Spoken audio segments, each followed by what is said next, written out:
Hello, my dear students. This is Dr. Amita Telang, DCA first semester class. We were going through the subject Essential of IT and OS. Unit number 1, Introduction to Computer. Today we will see part 4 of it. In the third part, we have seen generations of computer. In this part, the we will see about the IBM PC, historical IBM PC. I want to say this because when the IBM personal computer means IBM 5150, it is the code name, it was introduced to the world 25 years ago. It was dramatically clear to most observers that IBM had done something very new and different. Here you had a large company steeped in tradition that had been willing and able to set aside its business as usual method to produce in volume. Okay, and IBM was able to do all that and roll out its first PC in just 1 year. So here we are going to see the journey of IBM PC. First of all, we will see the birth of IBM PC. Non-IBM personal computers were available as early as mid-1970s. They offered a few applications, but none that justified widespread use. Means before IBM, no computer justified its widespread use. No computer is used widespreadly. So, IBM General System Division announced the IBM 5100 portable computer in September 1975. And after this, similar small computers such as 5110, 5120, they were introduced. IBM's own personal computer 5150, it was introduced in 1981. Let us go to this journey now. Bill Lowe, the lab director in the company facilities, he set up a task force that developed the proposal for the first IBM PC. So we can say that Bill Lowe is the founder member of this IBM family. Okay, IBM PC family. He sets up a task force that developed the proposal for the first IBM PC. But early studies had concluded that there were not enough applications to justify acceptance on a broad basis, and the task force was fighting the ideas that things couldn't be done quickly in IBM. As I told you that before that IBM in before set up some computers, but that computers were for a specific use. Okay, and in that era not enough applications were there to install in computer. If a computer is there, then that computer is specialized for a particular task. IBM team is going to plan a PC which contains enough number of application programs. So it is the basic problem that the task force which is assigned, which is made to make the idea that how these things would work. So Lowe picked a group of 12 strategists who worked around the clock to hammer out a plan for hardware, software, manufacturing setup and sales strategy. So in the starting 12 strategists, a group of 12 strategists is formed and they work round the clock. They work very hard because they have to give a new computer, a new PC to the world in 1 year. So they have to go through every area like hardware, software, manufacturing setup, sales strategy, etc. everything they have to manage. It was so well convinced that the basic strategy remained unaltered throughout the product cycle. The team beat their deadline. The engineers were virtually finished with the machine by April 1981. And they did it. By April 1981, the team finished their work. In sum, the development team broke all the rules. They went outside the traditional boundaries of product development within IBM. They went to outside vendors for most of the parts. They went to outside software developers for the operating system and application software. They acted as an independent business unit. Those tactics enabled them to develop and announce the IBM PC in 12 months. So at that time, it is faster than any other hardware product in IBM's history. Means it creates a history that these 12 people made a hard working effort and prepared the IBM PC in 1201.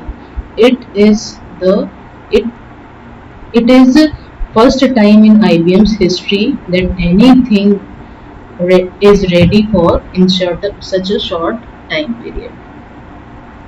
Now, on August 12, 1981, at a press conference at Waldorf Astoria Ballroom in New York City, Estridge announced the IBM personal computer with a price tag of $1,565.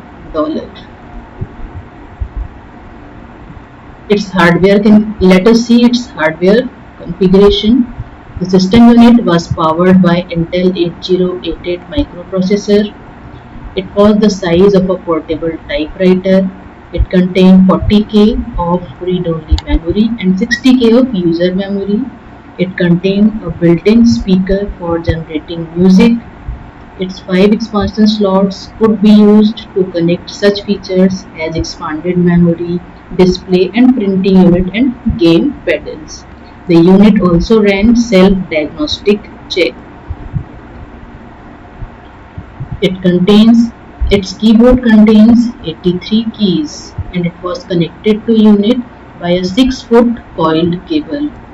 It is very important thing here that the keyboard is connected by a 6-foot coiled cable, which means user could rest it in their lap on the desktop without moving the rest of the system. Means they can move the keyboard to anywhere in that 6-foot range. It also includes such advanced functions for the times as a numeric keypad and 10 special keys that enables user to write and edit text, figure accounts and store data.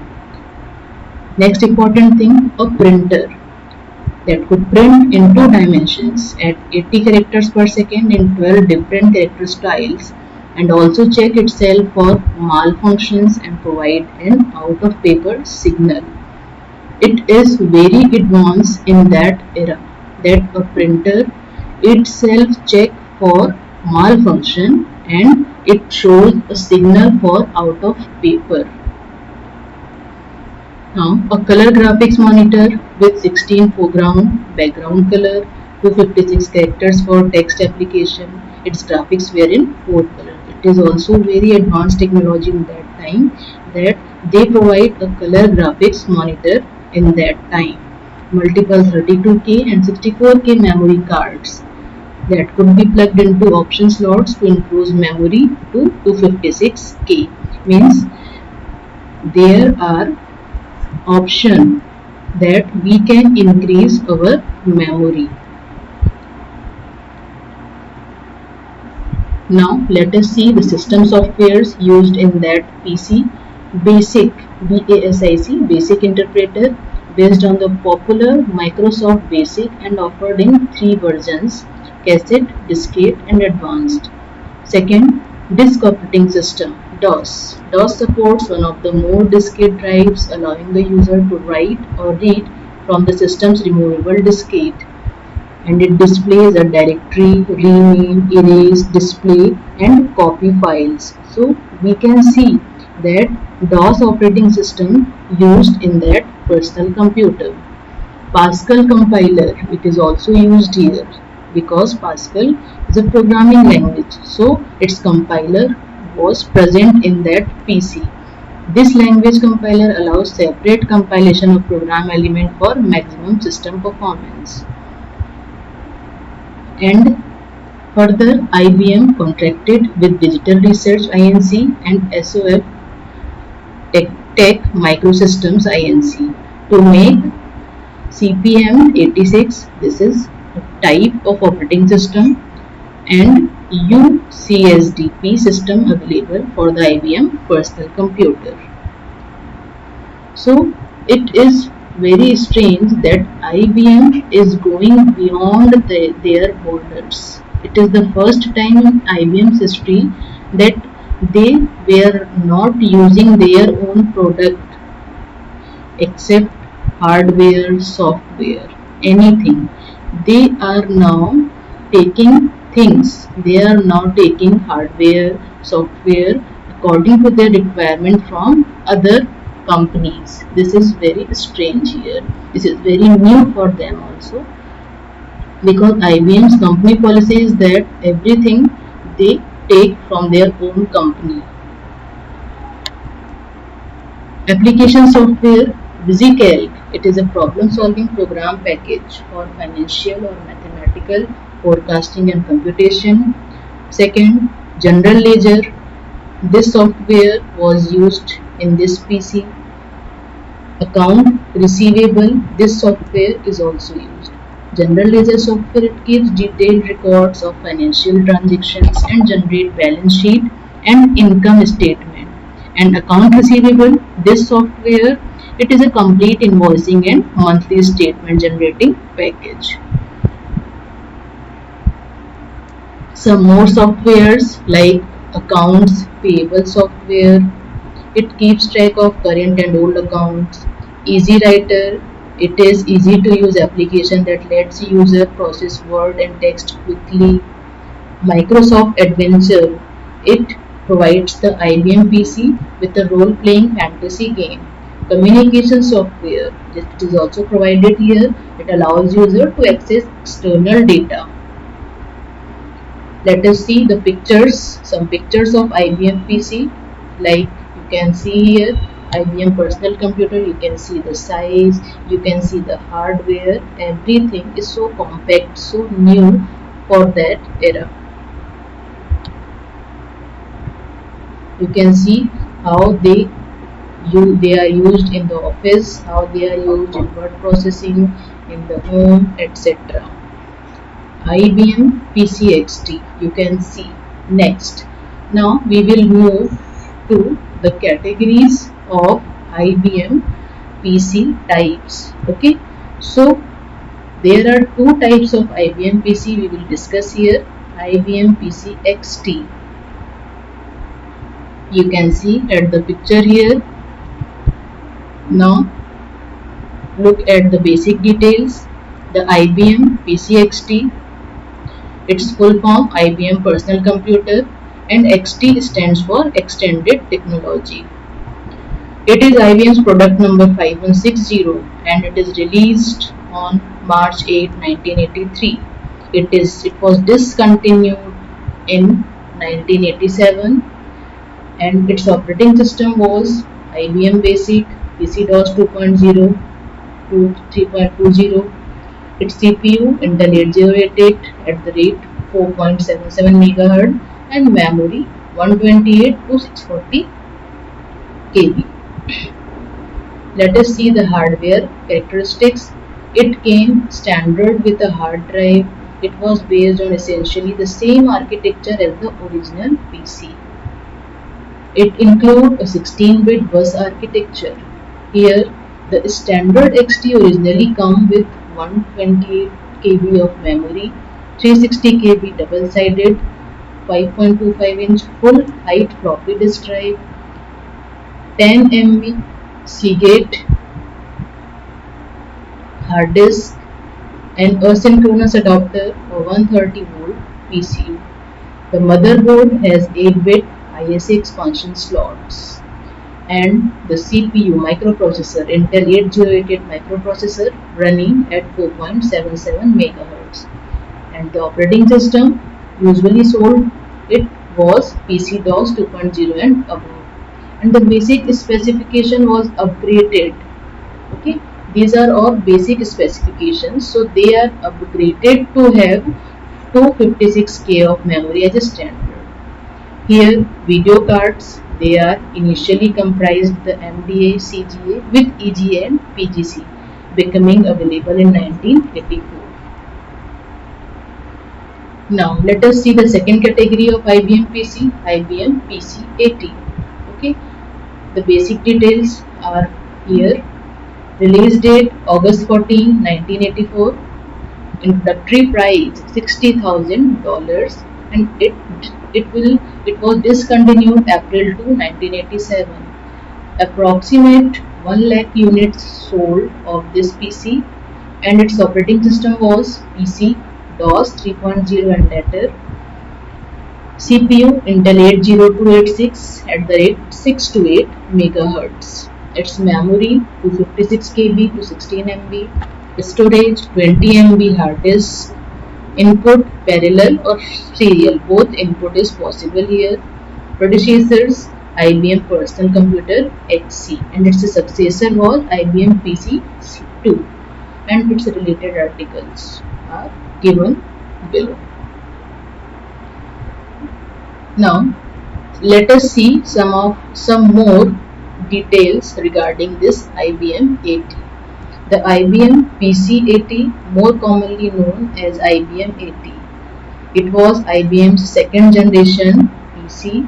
It was designed around the 6 MHz Intel 80286 microprocessor, released 1984 as System Unit 5170. The name 80, it is interesting, 80 for advanced technology. The name was chosen because 80 offered various technology that were then new in personal computer. IBM later released on 8 MHz version of the 80. It was very advanced, okay, and it is less expensive than comparable other computers. Let us see the hardware characteristics. 80 bus, the 80 motherboard, at that time 80 motherboard was used. It had a 16-bit data bus and 24-bit address bus. So in that time it is too much that 16-bit data bus and 24-bit address bus was there. 16 MB maximum memory compared to PC 640. It is also very much.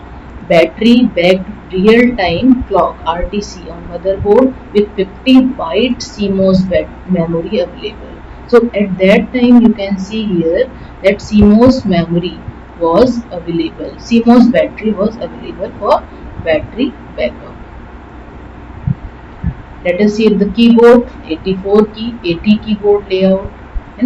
It has system request key, numerical keypads, and also added indicator LED for caps lock, scroll lock, num lock. Later 80 had 101 key keyboard, which featured integrated numeric keypad with num lock keys. So here we can say that keyboard was the foundation for the today's technology keyboard, advanced keyboard. It was the foundation at that time.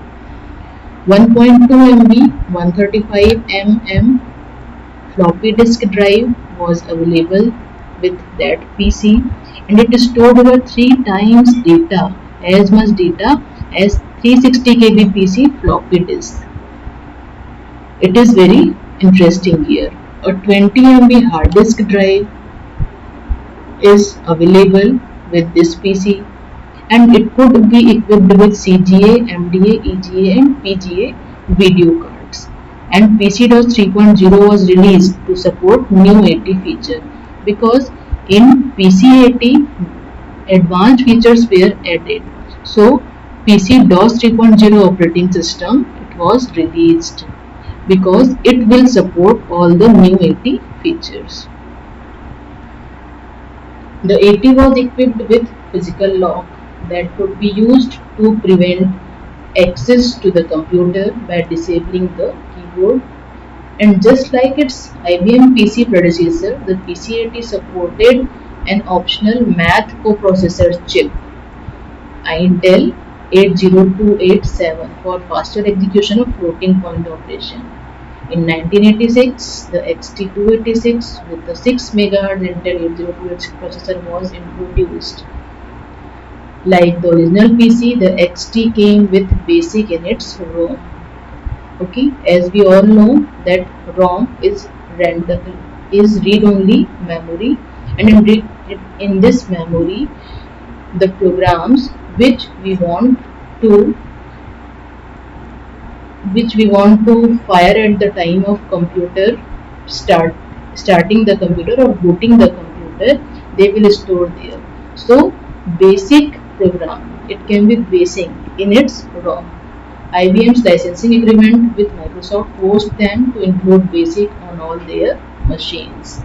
So you can say that it is a must do thing for IBM because they have an agreement with Microsoft.